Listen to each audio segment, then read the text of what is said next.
Hi,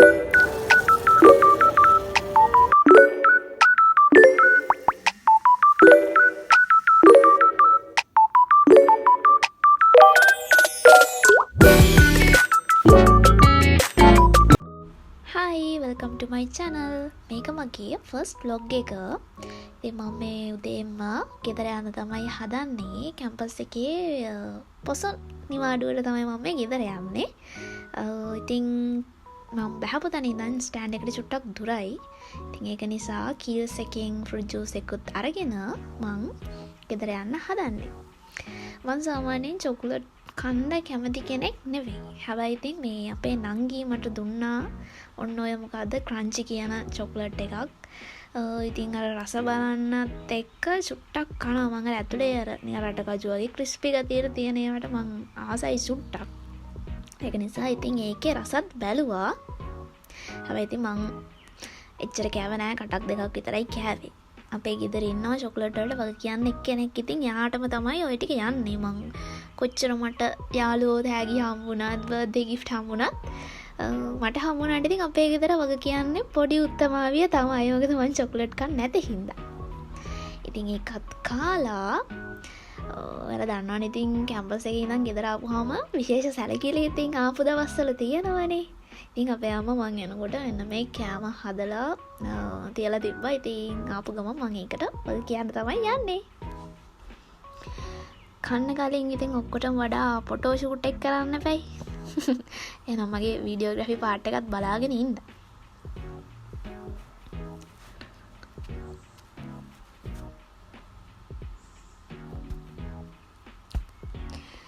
බලමු අපේ අම්මගේ කොත්තුව රසයිද කියලා. බලන්න දෙයක් නැහැ. ඉතින් මම දන්නවා මේක රහයි කියලා. අපේ අම්මා මට සම්බෝලේ බද්දේ හදලා දුන්නත් ඉතින් මට ඒක මාරම රහයි.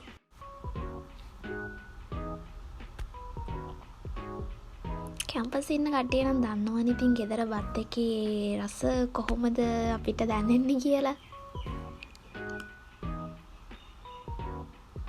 කැලගිලින් නැතුව බලන්න ඉතින්. හරි ඊට පස්සේ මම වොෂ් එකක් දාගෙන ඇඳුමක් දාලා ගෙදර ආවට ඉතින් නිමාඩුවක් නෑ. පොසොන් නිමාඩුව කිව්වට ඉතින් ඇති නිමාඩුවක් නෑ ඒකේ. වැඩක් තියනවා කරන්න. පොඩි වොෂ් එකක් දාලා හැම වැඩ පටන් ගන්න තමයි යන්නේ. මම මෙන්න මේ ගැජට් එක කියන්නේ හෙයා ඩ්‍රයර් එක ගත්තේ තෙමෝ එකෙන්. අර දන්නනේ තෙමෝ shopping කියන්නේ මේ දවස්වල එක්තරා විදිහක පිස්සුවක් කියලා. ඉතින් මම මේක ෂුවර් නැතුව එච්චර ඕඩර් කරේ. මේක අර සාමාන්‍ය මේකක් ගන්න ප්‍රයිස් එකට වඩා අඩු ප්‍රයිස් එකකට තිබුණ නිසා මම ඕඩර් කරලා බැලුවා කොහොමද කියලා. හැබැයි කියන්න තරම් වරදක් නෑ ඒකේ. හොඳට වැඩ. අර මේ සාමාන්‍යයෙන් මේ වගේ ඒවා මේ hair dryer use කරද්දී අර උඩ හරියට ටිකක් රත් වෙනවනේ සාමාන්‍යයෙන් අපි hair dryer use කරන ඒ වගේ. හැබැයි මේක එහෙම ලොකුවට රත් වෙන්නේ නෑ. ඉතින් හොඳයි. මං ගෙදර ආපුවම කරන්න ආසම වැඩවලින් එකක් තමයි එන්න මේ මල් පැල අත ගගා ඉන්න එක. මේ තියෙන්නේ නම් අපේ අම්මා හදපු මල් ගහක්. මම ගිය සැරේ ආපු වෙලාවේ මේ හදලා ගියපු පොඩි පැල වගේක් තියෙනවා. ඉතින් ඒ ටිකට සාත්තු කරන්න තමයි මම මේ යන්නේ. අපේ ඇත්තට මම එහෙම අර ලොකුවට පැල ගැන නම් දන්නේ නැහැ. අපේ ගෙදර ඉන්නවනේ ඇග්‍රි කරන පොඩි උත්තමාවිය. අන්න එයාගෙන් අහලා තමයි මම මේවට පොරේම දාන්නේ. ඉතින් එයානම් මට හැමදාම බයිනවා මේ දවස ගානේ උවට අපි දවස ගානේ බත් කනවා වගේ මේ පැලවලට දවස ගානේ පොර දාන්නේ නැහැ කියලා. හැබැයි ඉතින් මං කරන්න ආසම වැඩවලින් එකක් තමයි මේ පැලවලට පොර දාන එක. ඒක නිකන් හෙනම නිකන් මානසික සතුටක්. එක්තරා විදිහක මානසික සතුටක් මට. ඒක නිසා චුට්ට දානවා. ඉතින් අර පොඩි ජොලියටත් එක්ක නංගි ආවම නම් ඉතින් වෙනුම් අහගන්න වෙනවා. මොකද ඔකට පොර දාලා තිබුණේ ළඟදී අපේ අම්මා දාලා තිබ්බා. කමක් නෑ ඉතින්. චුට්ටක් කන්න දුන්නට වැඩි වෙන්නේ නෑ නේ පැලවලට නේද? ඊට පස්සේ මෙන්න මෙයාගේ වල් පැලත් හැදිලා අපේ නංගි පඬිතුකන් කිව්වට මේවා වල් පැලයක්වත් ගලවන්නේ නෑ. ඉතින් ඇග්‍රි කරාට මහලකුවට මම තමයි ඉතින් ඒව කරන්නේ. පේනවනේ මේ වල් ගස් හැදිලා තියෙන තරම්. දැන් නම් ගියේ පණ්ඩිතාච්චි ක්ලාස් ගිහිල්ලා ඒ අතරතුරේ තමයි මම මේ පොහොර දාන්නේ. නැත්තම් ඉතින් මේ පොහොරේ තියෙන සංඝටිකවල ඉඳන් කියන්න ගත්තාම මේකේ වැරදි අඩුපාඩු ඔක්කොම ටික ඉවර වෙනකන් කියනවා. ඉතින් පොහොර දාන්න ගත්ත වෙලේ ඉඳන්. හැබැයි අය දැන් නම් නිවිසනසිල්ල පොහොර ටික දාගත්ත හැකි නැත්තේ නිසා ළඟ පාතක.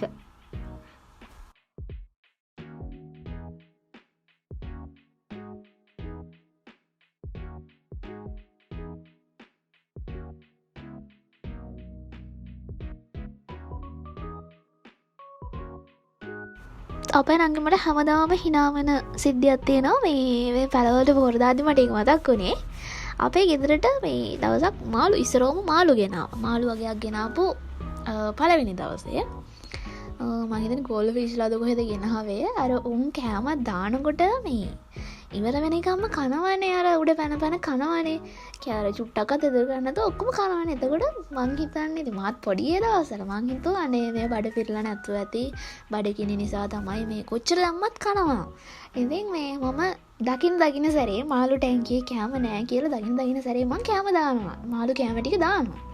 ඉතින් අන්තිමට එගෙනාම පළවෙනි මාළුව ටික උගේ බඩ අලී සයිස් වෙලා කණ්ඩ වැඩ වෙලාද කොහෙද මැරුණා.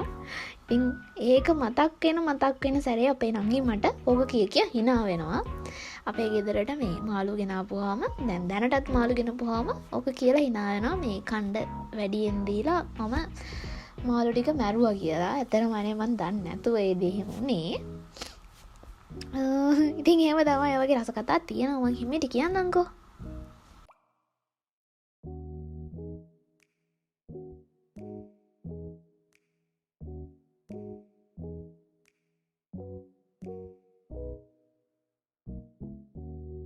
ඔන්න බලන්නකො මේ හුරු දෙන්නෙක් වගේ ඉන්නේ කවුද කියලා. මේ අතරම අපේ ගෙදර කට්ටිය නෙවෙයි. අපේ ගෙදර පූසෝ හැම කවුරුත් නෑ. හැබැයි ඉතින් කන්නේ බොන්නේ නිදියන්නේ මේගොල්ලෝ අපේ ගෙදර.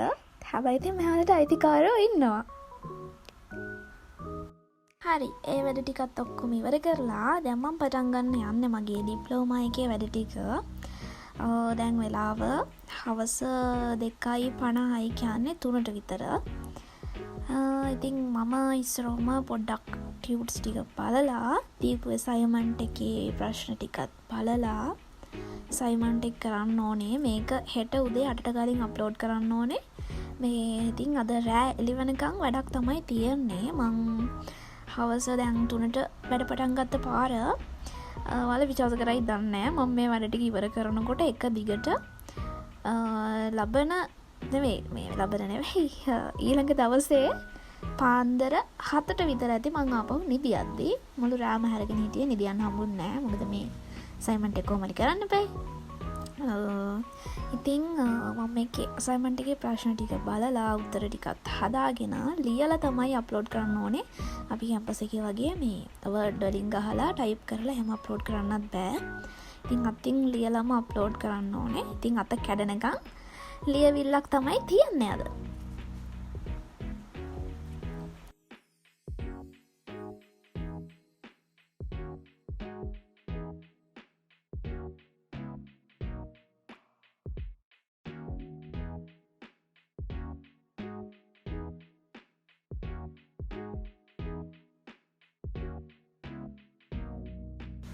මම දන්නවා ඊළඟට ඔයාලමගෙන් අහන්නේ මම මොකද්ද කරන ඩිප්ලෝමා එක කියලා. මම කරන්නේ සයිකොලොජි කවුන්සලින් ඩිප්ලෝමා එකක්. ඉතින් ඒකේ දෙවනි සබ්ජෙක්ට් එකේ එක්සෑම් එක තමයි මේ තියෙන්නේ. ඔන්න ඒකේ MCQ අපිට MCQ එක්සෑම් එකකුත් තිබුණා. ඒකේ මාක්ස් දාලා තියෙනවා. අපි බලමු කොහොමද ලකුණු කියලා. මේ තියෙන්නේ මට ඒ සබ්ජෙක්ට් දෙකට හම්බෙච්ච රිසල්ට්. මට MCQ එකට 95ක් තිබුණා මේ දෙවෙනි සබ්ජෙක්ට් එකේ. දැන් ඒකේ අසයින්මන්ට් එක තමයි මම මේ කරන්න යන්නේ. ඉතින් අසයින්මන්ට් එක කරන හැටි තමයි මම ඔයගොල්ලන්ට මේ පෙන්න කරන්නේ. හරි, එහෙනම් රැට කාලා ඉමු. මොනවා නැතත් ඉතින් කන එක කරන්න එපයි. කන එක ඉතින් කලාවට වෙනවා ගෙදර ආපුවාම. ඉතින් මම කැමතිම චයිනීස් ඩ්‍රාමා එකක් දාගෙන ළමයි ඔයාලා විශ්වාස කරයිද දන්නේ නැහැ. මම මේ ඩ්‍රාමා එක බලන 3 හෝ 4 පාර. මේක එපිසෝඩ් ගොඩක් තියෙනවා. මම ඒ ඔක්කොම බලලා තියෙනවා. ඉංග්‍රීසි සබ්ටයිල් තියෙන හින්දා ලේසි. නැත්තම් චයිනීස් එච්චර තේරෙන්නේ නැහැ. දැන් ඉතින් චයිනීස් ඩ්‍රාමා බලලම හැබැයි සුට්ට චයිනීස් පුළුවන්. ඉතින් ඔයාලා මේ මම මේ වීඩියෝ බලන වෙබ්සයිට් එක මම පහතින් දාලා තියන්නම්. ඒකේ ඕනම චයිනීස් කේ ඩ්‍රාමා ඔය වගේ ගොඩාක් ඒවා තියෙනවා. අර අපි සල්ලි ගෙවලා හැම බලන්න තියෙන සයිට් එකක් නෙවෙයි. මේකේ ගොඩක් ඒවා දාලා තියෙනවා. ඔයාලටත් ඕනේ නම් ඒ වෙබ්සයිට් එකෙන් ගිහින් බලන්න. මම පහතින් දාලා තියන්නම්. ඉතින් ඒකත් බලන ගමන් අපේ අම්මා හදලා දුන්න කෑම එකට කෑම එකේ රහ බලනවා තමයි මේ ඔයාලට පේන්නේ.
ඔයාලට කියන්නම් දැන් මම මේ කරන ඩිප්ලෝමා එක ගැන. ඇත්තටම මම මේ ඩිප්ලෝමා එක කරන්න ප්‍රධාන අරමුණ මගේ පොඩි කාලේ ඉඳන් තිබ්බා. මට සයිකොලොජි ඉගෙන ගන්න ඕනේ පොඩි ආශාවක්. ඒක නිසා තමයි මම මේක කරන්න ගත්තේ ප්‍රධානම හේතුව. නැතුව මගේ වෘත්තිමය ජීවිතයටවත් එහෙම එකක් අරමුණු කරගෙන නෙවෙයි.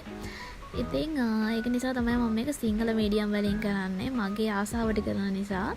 මේක ඔයගොල්ලන්ට ඕන ඉංග්‍රීසි මීඩියම් වලින් කරන්නත් පුළුවන්. අපි සාමාන්‍යයෙන් කැම්පස් එකේ නම් ඩිග්‍රී කරන්නේ ඉංග්‍රීසි වලින් නේ. හැබැයි මේකේ මේ සිංහල ඉංග්‍රීසි දෙකම තියෙනවා. Tamanට කැමති මීඩියම් එකකින් කරන්න පුළුවන්. ඉතින් මම මේක මගේ ආසාවට කරන්න ගත්ත දෙයක් නිසා මගේ මව් භාෂාවෙන් මම මේක කරනවා. ඉතින් මේ සයිකොලොජි කියන පැත්ත මගේ මම දැන් ඉගෙන ගන්න පැත්තත් එක්ක බලද්දි හාත්පසින්ම වෙනස් පැත්තක්. හැබැයි ඉතින් පොඩි කාලේ නම් තිබ්බ ආසාවක් තමයි අපි ජීවත් වෙන පොඩි කාලේ අයනේ. ඉතින් අපේ ජීවිතේ තියෙන ආසාවල් අපි කොහොම හරි හැබැයි කරගන්න ඕනේ. ඉතින් ඒක නිසා මම මේක කරන්නේ IMBS කැම්පස් එකේ. ඔයාලා අහලා තියෙයි IMBS ග්‍රීන් කැම්පස් කියලා එකක්. ඒක තමයි මම මේ ඩිප්ලෝමා එක කරන්නේ. මේ තියන්නේ abnormal psychology අපේ දෙවෙනි සබ්ජෙක්ට් එක. ඉතින් ඒක දැන් ඉවරයි. ඒකේ හැම මාසයකටම එක සබ්ජෙක්ට් එකක් වගේ තමයි කරන්නේ. IMBS කැම්පස් ඒකේ මේ ඉතින් ඒක ඉවරුණාට පස්සේ හැම සබ්ජෙක්ට් එකක්ම ඉවරුණාට පස්සේ එක්සෑම් එකක් තියෙනවා. MCQ එකක් සහ අසයින්මන්ට් එකක්.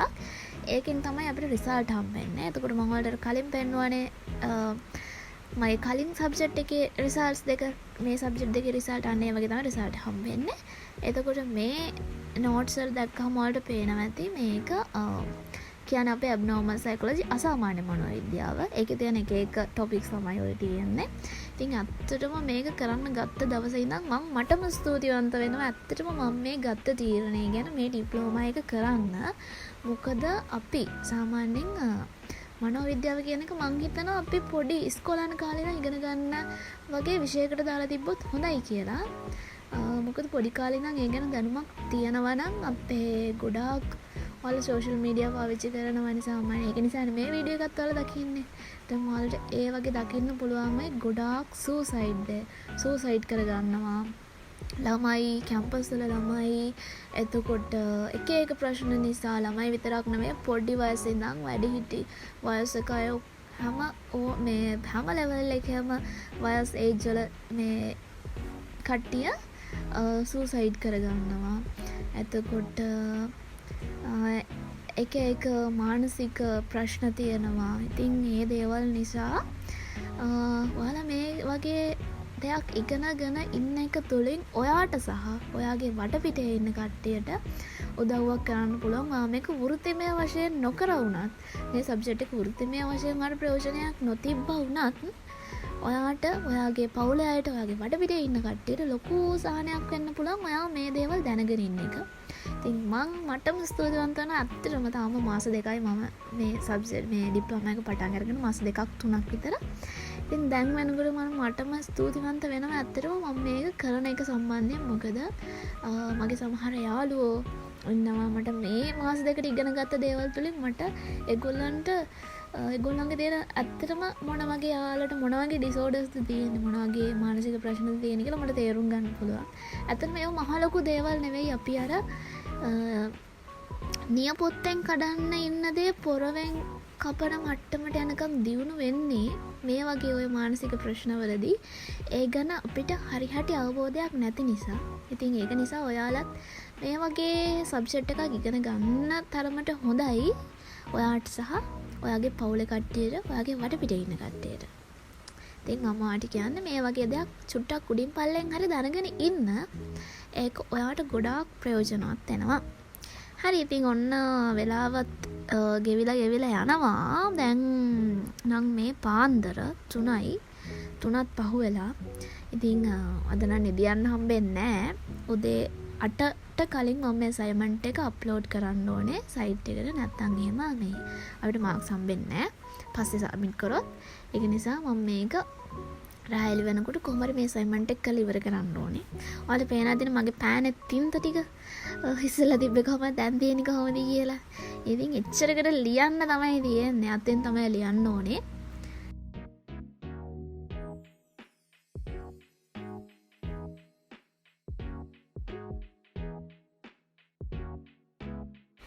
ඊට පස්සේ අපේ අප්පච්චි මට ගෙනත් දුන්නා මේ නිදිමතාව තව ඉන්නේ කියලා මෙන්න මේ ස්නැක් එක. ඕකේ මේ මං අහලා තියෙනවා කෘත්‍රිම රසකාරක නෑ කියලා ඔය මේ ටිප් කියන එකේ. ඉතින් මං දන්නේ ඇත්තද බොරුද කියලා.